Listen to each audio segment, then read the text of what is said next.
హల్లెలూయా హల్లెలూయా. అందరూ దాహం తీరిందండి? లేదండి, కడుపులో మంట చేస్తుందంటారా?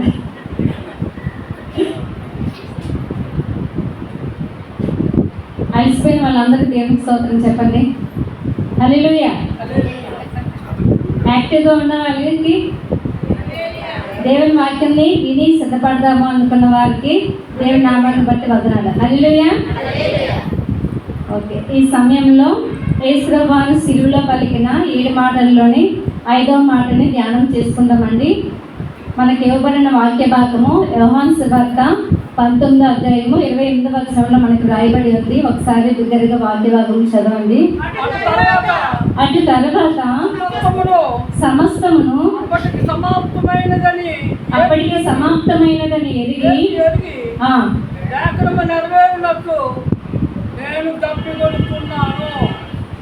హల్లెలూయా హల్లెలూయా.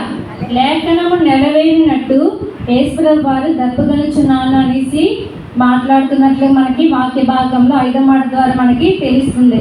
అంటే యేసుప్రభువు వారు సిలువలోని 7 మాటలు పలికారండి. ఆ 7 మాటల్లోని 3 మాటలు ఇతరుల గురించి మాట్లాడినవి అయితే మిగిలిన 4 మాటలు కూడా దేవుడికి యేసుప్రభువు వారికి మధ్యన జరుగుతున్న సంభాషణగా మనము గుర్తెరుగుతున్నాం. 2 భాగాలుగా అవి ఉన్నట్లుగా మనకు తెలుస్తుంది.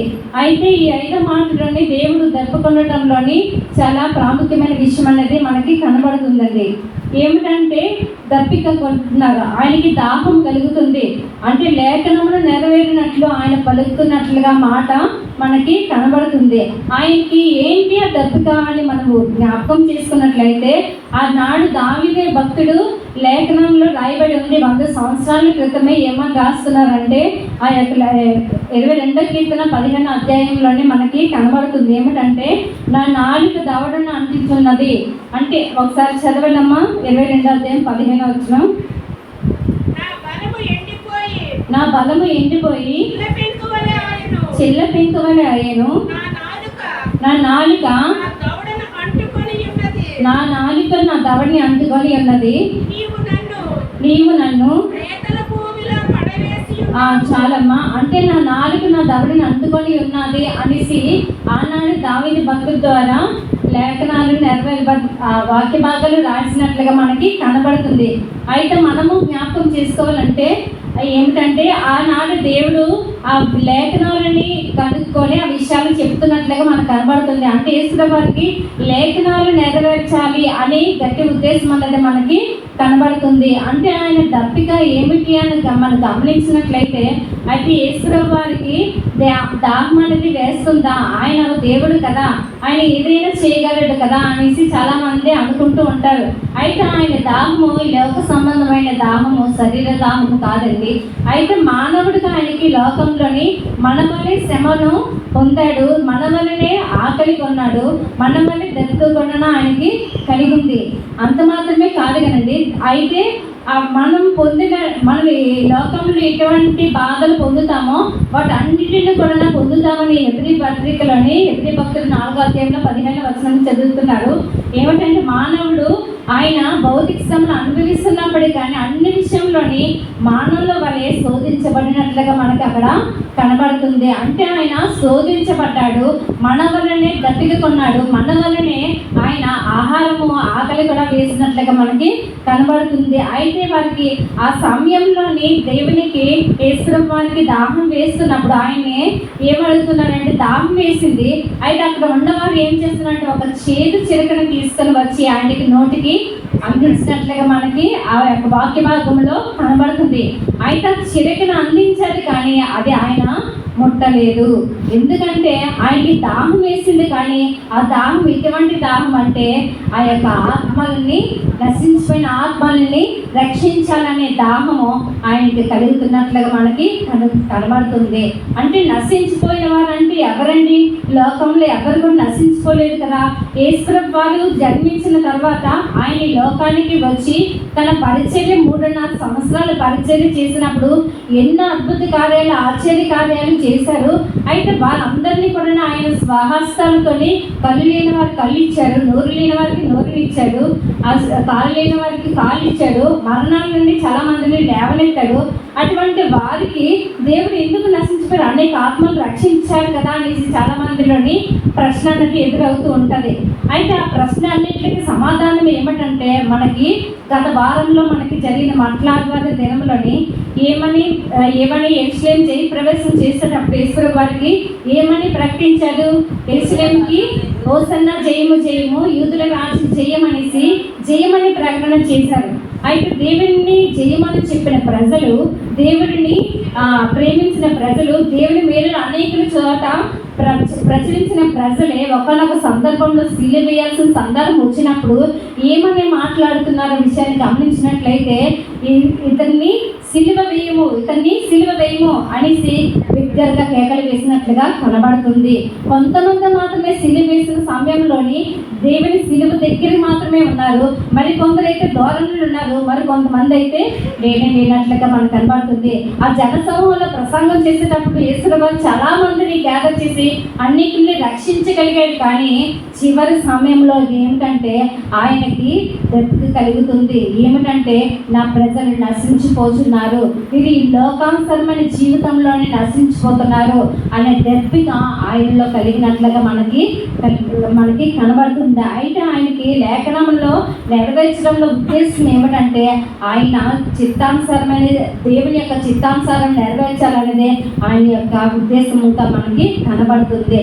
అటువంటి ఉద్దేశంతో ఉన్న ప్రభువారు దేవుని యొక్క వాక్యంలోని సంపూర్ణతని, దేవుని యొక్క వాక్యాన్ని, దేవుని యొక్క చిత్తాన్ని సమర్పించుకున్న వారిగా ఉన్నారు. ఆయన యొక్క చిత్తానుసారంగా నడిచినట్లుగా మనకు కనబడుతుంది. దేవుని ప్రణాళికలో తను పరిపూర్ణంగా సమర్పించుకున్నట్లుగా మనకి కనబడుతుంది.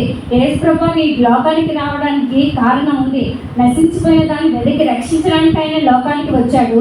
కానీ చివరి సమయంలో ఆయనకి దప్పిక వేస్తుందంటే, ఆ నశించిపోయిన ఆత్మని ఇంకా నేను రక్షించలేకపోయానే, ఇంకా వాళ్ళు నశించిపోతున్నారు, ఇంకా వాళ్ళు అనేకమైన ఆలోచనలు కలిగి ఉన్నారు అనేసి బాధ అతనికి కలిగి శ్రమతో కూడిన, వేదనతో కూడిన మాట పలుకుతున్నట్లుగా మనకి కనబడుతుంది. అయితే పరిపూర్ణంలోనికి రావడానికి దేవుడు వాక్యంలోనే దేవుడి చిత్తాన్ని నెరవేర్చడానికి మనకి వాక్య భాగం మనకి కనబడుతుంది. అయితే ఏమంటున్నారంటే, దేవుడు శిలువ మరణం పొందినంతగా తను తగ్గించుకున్నట్లుగా కనబడుతుంది.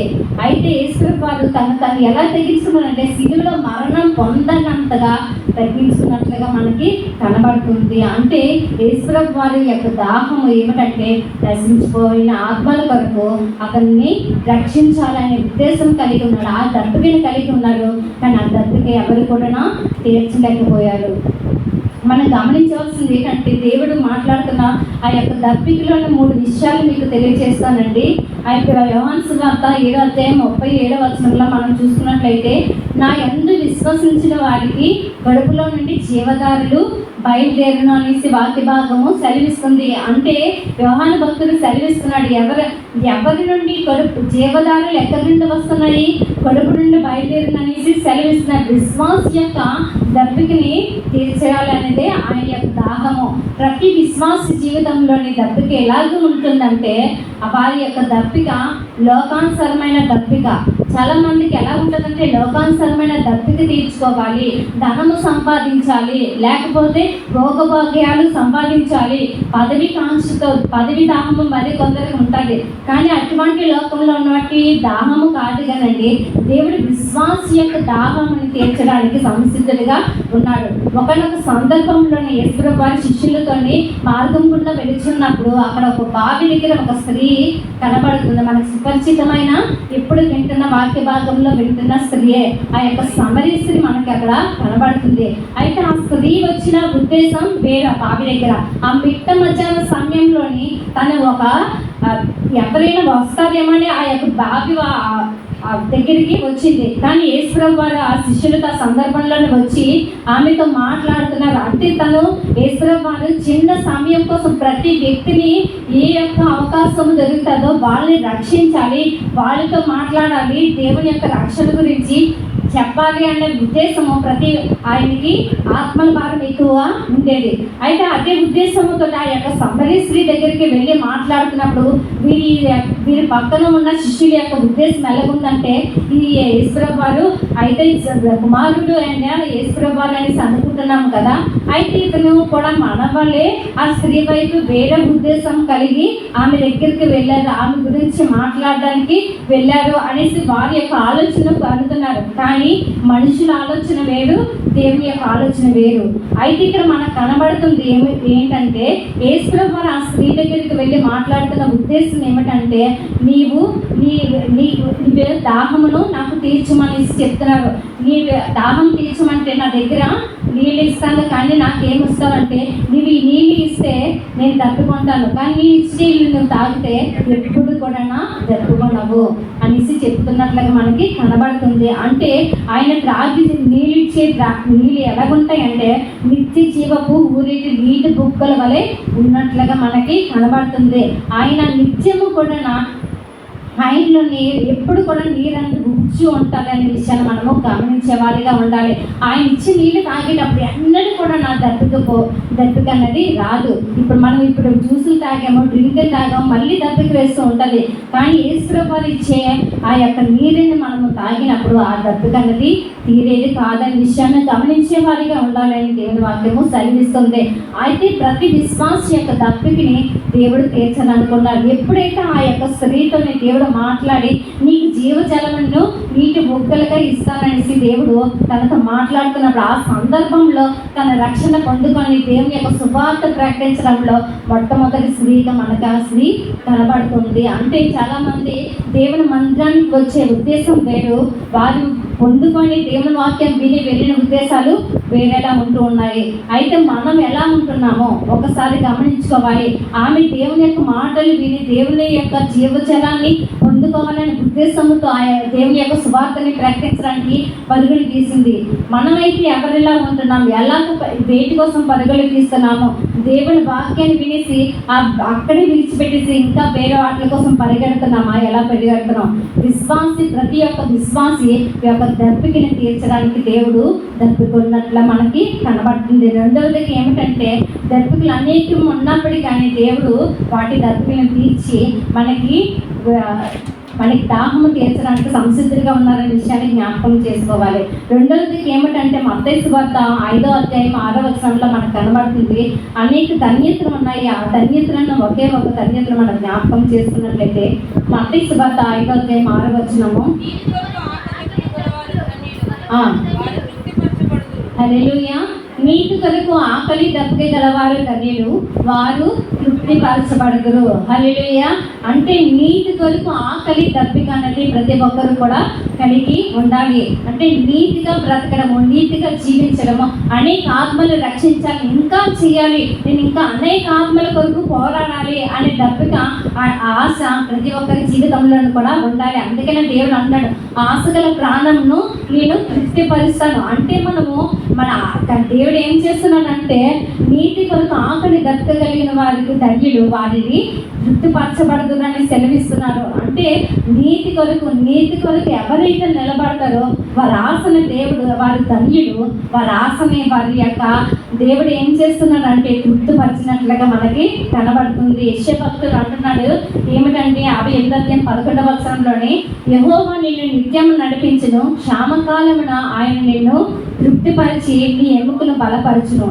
నీవు నీరు కట్టిన తోట వలె ఎప్పుడు ఉప్పుకుచు నీటి ఓడ వలె ఉండేది అనేసి దేవుని వాక్యం యెషయా భక్తుల ద్వారా మనకి తెలియజేస్తున్నాడు. అంటే నీరు ఏదైతే ఒక తోట కట్టామండి, ఆ తోటలో నీరు ఎలాగైతే కట్టబడి ఉంటుందో అలాగా నీరు ఉప్పుచున్నట్లుగా నిన్ను దేవుడు అలాగ చేస్తానని దేవుడు మనకి సెలవిస్తున్నాడు. ఎప్పుడైతే ఒక చెట్టు ఎలాగైతే అడ్డు కట్టబడి వాటి చుట్టూ బోర్డర్ గీసి తర్వాత వాటర్ వేస్తే అక్కడ నిలవ ఉంటుందో అలాగా దేవుడు ప్రతి క్షణము కూడా నిత్యము కూడా నడిపించి క్షామకాలంలో మనకి దప్పికి తీర్చే వారిగా ఉన్నట్లుగా మనకి కనబడుతుంది. కనబడుతుంది. ఎప్పుడు దేవుని రాజ్యంలోని, దేవుని యొక్క వాక్యంలోని నింపబడాలి అనే విషయము మనం పొందుకునే వారిగా ఉండాలి.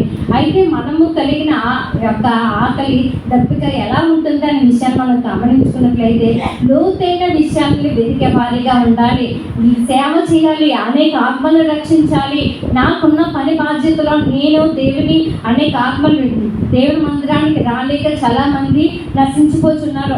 అలా నశించిపోయిన ఆత్మలు నేను మళ్ళీ తిరిగి నా మందిరానికి తీసుకురావాలి అనే దప్పిక ప్రతి ఒక్కరిలో కూడా ఉండాలి. ఆ తపన ఉండాలి. ప్రతి ఒక్కరు బాధ, దేవుని యొక్క ఆత్మలుగా దాహము తీర్చాలనే బాధ ఉండాలి. కన్నీరు కాల్చేవాడిగా ఉండాలి. ఎప్పుడైతే దేవుని కోసం మనం ప్రయాసపడతామో ప్రభు నుండి నీ ప్రయాస వ్యర్థము కాదు అనే విషయాన్ని గమనించే వారిగా ఉండాలి. అందుకనే ప్రభు అనే రోమ భక్తుడు అని తెలియజేస్తున్నాడు. 5:9 మనం చూసుకున్నట్లయితే రోమ 5:9 కాబట్టి ఆయన రక్తము వలన నీతిమంతులుగా తీర్చబడి మరింత నిశ్చయముగా ఆయన ద్వారా ఉగ్రత నుండి రక్షింపబడుదురు. హల్లెలూయా. అయితే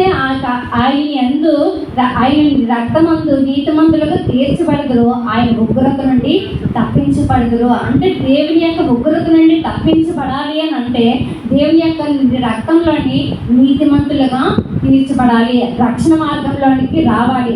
చాలా మంది లోకంలోని విశ్వాసిని, నేను రక్షణ పొందాను, దేవుని మందిరంలోని ప్రతి వారం నేను ప్రతి నెల బల్లల సంస్కరణలోనే పాల్గొంటున్నాను అనుకుంటారు. కానీ వారి రక్షణలోనికి వచ్చి దేవుని పూర్తిగా ఎరగలేని ప్రజలుగా ఉంటున్నట్లుగా మనకి కనబడుతుంది.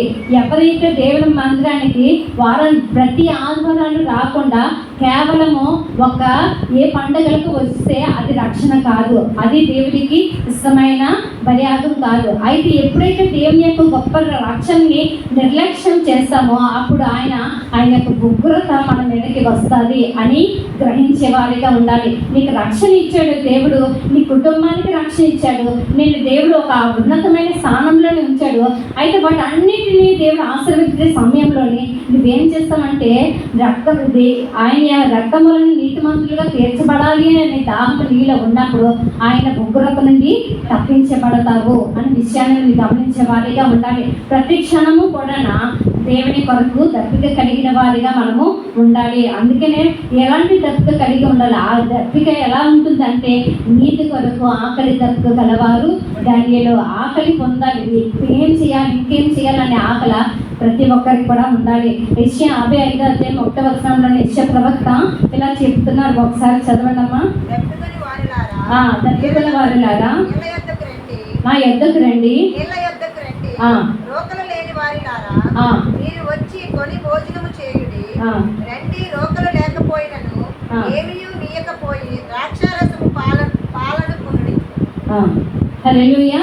అంటే దప్పుకున్న వారులారా నా యొద్దకు రండి, రోకలు లేని వారా మీరు వచ్చి భోజనము చేయండి అనేసి దేవుడు యెషయా ప్రవక్త ద్వారా తెలియజేస్తున్నారు. అంటే దప్పికను వారి దగ్గరికి రావాలి. రోకలు అంటే ధనమేం అవసరం లేదు.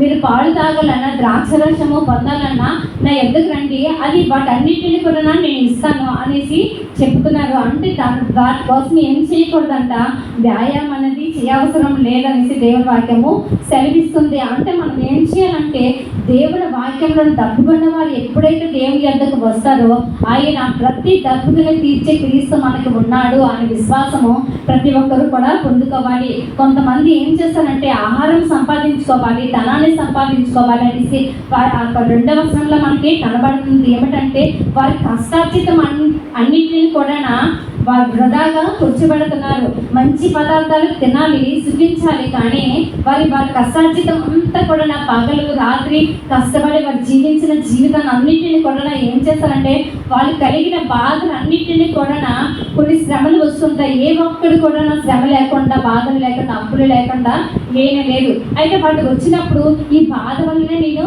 త్రాగుడికి బానిస అయిపోయాను, నేను ఎగ్జామ్లో ఫెయిల్ అవ్వడం వల్లనే నేను ఈ వ్యసనానికి గురైపోయాను, నాకు ఉద్యోగం లేకే నేను ఎలాగా రోడ్డు మీద తిరుగుతున్నాను అనేసి చాలామంది చాలా వ్యక్తిగత విషయంలోని ఏం చేస్తూ ఉంటారంటే దేవుడి నుండి వేరైపోయి వారికి దేవునికి వ్యతిరేకమైన జీవితాన్ని జీవించినట్లుగా మనకి కనబడుతుంది. అయితే దేవుడు ఏమంటున్నారంటే మీ కష్టార్జితం అన్నింటినీ దేవుడి కొరకు ఉపయోగించండి, మంచి పనులు మంచి పదార్థాలు తీసుకోవడానికి ఉపయోగించండి. ఆ పదార్థాలను మీరు సంపాదించినప్పుడు దేవుడు 2వ వచనంలో మనం చూసుకున్నట్లయితే సంతృప్తి కలిగిన జీవితాన్ని నీవు జీవించగలవు. ఎప్పుడైతే నీ సంపాదించిన నీ కష్టార్జితాన్ని ఎప్పుడైతే నీ కొరకు నీ కుటుంబాల కొరకు ఉపయోగిస్తావో అప్పుడు అందరూ నీవు సంతృప్తి అనేది పొందుకుంటావు.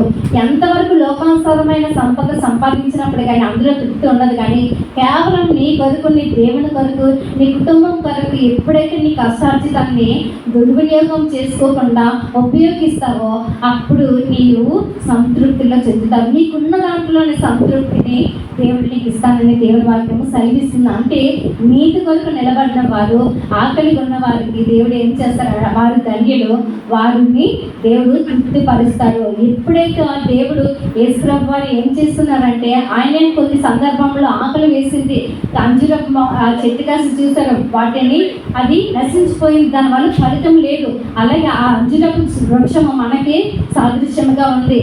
దేవుడి లోకంలో మన కొరకు వచ్చాడు, కానీ ఎన్నో మాటలు పలుకుతున్నప్పుడు కానీ మనలోని ఏ ఫలాలు కూడా ఫలించట్లేదు. అలాగ ఉండకుండా దేవుని ఆత్మలు దాహమును మనం తీర్చేవారిగా ప్రతి ఒక్కరూ కూడా ఉండాలి. అయితే మన హాగర్ని జ్ఞాపకం చేసుకున్నట్లయితే హాగరికి తన కుమారుడు ఆ యొక్క అరణ్యంలోని దప్పులు కొన్నప్పుడు దాహం ఇచ్చిన దేవుడు, మోషే బండను కొట్టమనగానే నీళ్ళిచ్చిన దేవుడు, ఆ యొక్క దేవుడికి దాహం తీసుకునేంత అధికారం లేదని అంటారా? కానీ అన్నింటికి దాహం ఇచ్చిన దేవుడికి ఏంటంటే చివరిగా దప్పిక కలిగిందని అనే విషయాన్ని జ్ఞాపకం చేసుకుంటే ఆయన నశించిపోయిన ఆత్మల కొరకు ఆయన దప్పిగా పొందినట్లుగా మనకి కనబడుతుంది. ప్రతి ఒక్కరు కూడా దేవుని యొక్క దప్పికని తీర్చేవారిగా ఉండాలి. విశ్వాస జీవితంలోని ఆయన ఎంత విశ్వాసం ఉంచాలి, ఆయనకి సమీపముగా ఉండాలి. ఆయన నా కొరకు నా పాపముల నిమిత్తం నా కుటుంబము కొరకు సిలువలో మరణం పొందాడు అనేసి తనను మాపలే శ్రమ పొందాడనే విషయాన్ని గ్రహించే వారిగా ఉండాలి. నీతి కొరకు నీ దప్పిక ఉండాలి, ఆకలి కొరకు దప్పిక కలిగిన వారిగా ఉండాలి. ఈ 3 లక్షణాలు ఎప్పుడైతే ప్రతి విశ్వాస జీవితంలోని యేసు నా కొరకు దప్పుకున్నాడు, నా యొక్క పాపముల నిమిత్తము సిలువలో మరణం పొందాడు అని ఎప్పుడైతే నీవు దేవుని వలె తగ్గించుకుంటావో అప్పుడు ఆయన దప్పిగా తీర్చగలవు. లేకుండా ఆయన దప్పిక తీర్చకుండా ఆయన పని ఆయనదే, ఆయన ఎన్నోసార్లు సిలువ వేయడానికి ఉన్నా మేము మాత్రమే ఎన్నిసార్లు అయినా సిలువ వేసేస్తామో అన్నట్లుగా ఎప్పుడు కూడా ఉండకుండా ఆయన ఎందుకు వేశారని సిలువ సమయంలోనే మనము శ్రమ పడిపోకుండా, ఆయన బాధపడిపోకుండా చివరి క్షణం వరకు ఆయన కొరకు పోరాడే వారిగా ఉండాలి. అనేక ఆత్మలని రక్షించాలి, ఆయన యొక్క దప్పికను మనము తీర్చే వారిగా ఉండాలని దేవుని వాక్యము సెలవిస్తుంది. కొద్ది మాటలు దేవుడు దీనికి ఆశీర్వదించిన కాక. ఆమేన్.